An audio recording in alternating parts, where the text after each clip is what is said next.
Então, queridos, nós estamos aqui retomando essa apresentação do método de autocura. Já conversamos rapidamente sobre a proposta, quem ela se dirige, e conversamos sobre pensamento, porque é o pensamento que vai estar gerenciando tudo o que a gente vai se propor a fazer. Nós vamos falar agora sobre alguns exercícios para que você possa ir pondo em prática, possa ir treinando, exercitando com toda a aplicação possível e ir tendo desde já os benefícios daquilo que a Joana de Ângeles traz para nós. Então nós precisamos nos amar, porque é muito difícil você cuidar de um doente que você não ama. Nós precisamos nos amar e Deus em nós merece ser amado. Então nós criamos um exercício muito singelo de encontro conosco mesmos através do espelho. Todos os dias de manhã a gente se olha no espelho e, em geral, esse olhar vem acompanhado de uma série de pensamentos de crítica.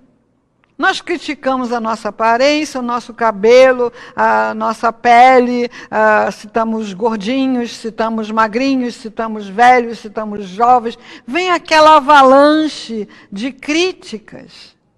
Que mesmo que a gente não esteja atento a isso, essas críticas elas são recebidas no ambiente do nosso pensamento. É lá no nosso pensamento que essas críticas se originam e é lá que elas ficam.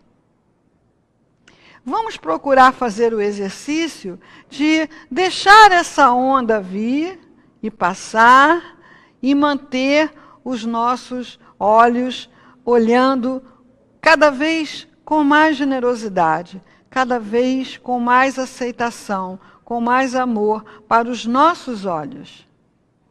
Jesus falou que os olhos são as janelas da alma. Então, para que nós encontremos com o nosso espírito, é preciso que a gente tenha esse encontro olhos nos olhos.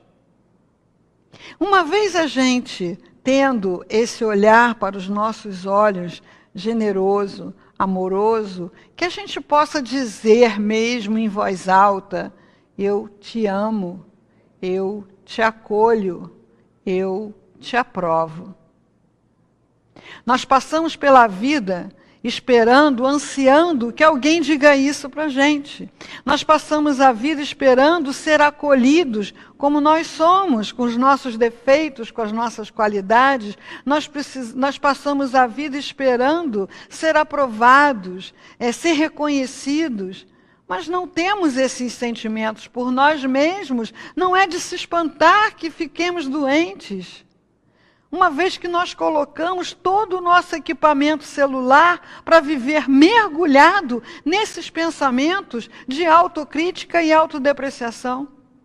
Então é um exercício muito simples para uns e muito complicado para outros, mas olhos nos olhos, diga para você mesmo: eu te amo, eu te aprovo, eu te acolho. E antes de sair do espelho, um sorriso. O sorriso é o sinal mais universalmente aceito, mais universalmente reconhecido, melhor dizendo, de aceitação. Aonde nós somos recebidos com um sorriso, nós nos relaxamos, nós relaxamos as nossas defesas, porque o sorriso diz para nós, de alma para alma, que somos acolhidos.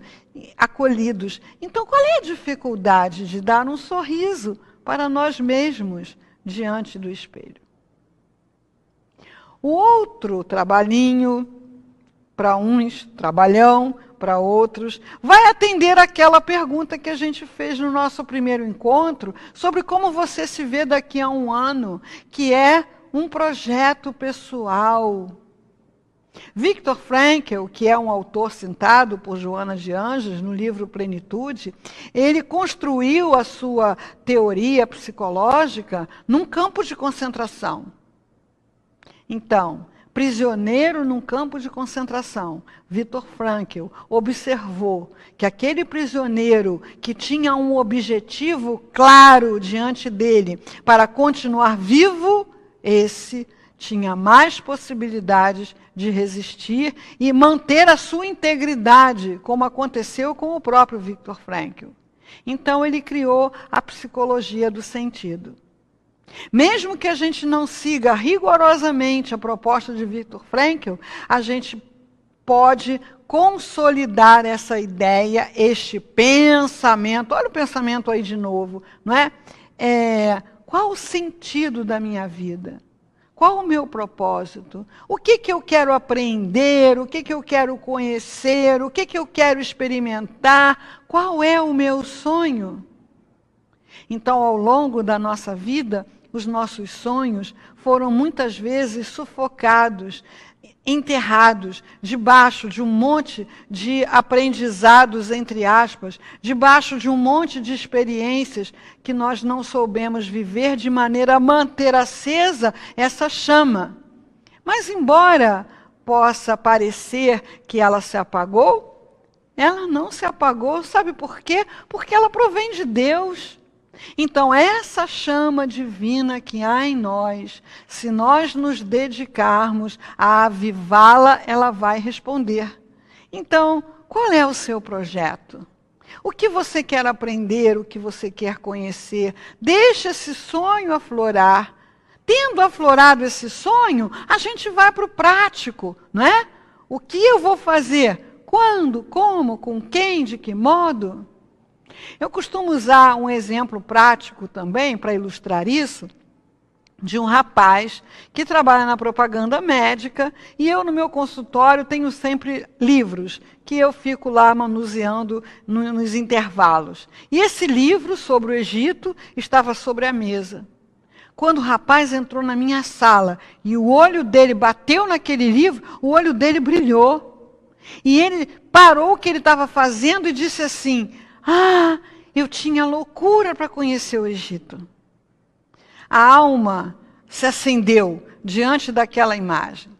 Aí eu perguntei para ele: e por que você não vai? Ele parou e disse assim para mim: é muito caro. Eu disse: quanto é? Aí ele parou mesmo e respondeu para mim: não sei. Então, isso ficou para mim muito evidenciado como nós vamos ficando, infelizmente, hábeis em enterrar os nossos sonhos. Eu tenho um sonho, uma coisa que faz a minha alma cantar, e eu digo eu mesmo para a minha alma: isto é muito caro, e não fui nem saber quanto é. Não fui nem numa agência de viagem saber quanto é uma viagem para o Egito. Realmente pode ser muito caro para eu ir semana que vem. Mas eu posso me programar para ir daqui a 1 ano, daqui a 2, daqui a 5.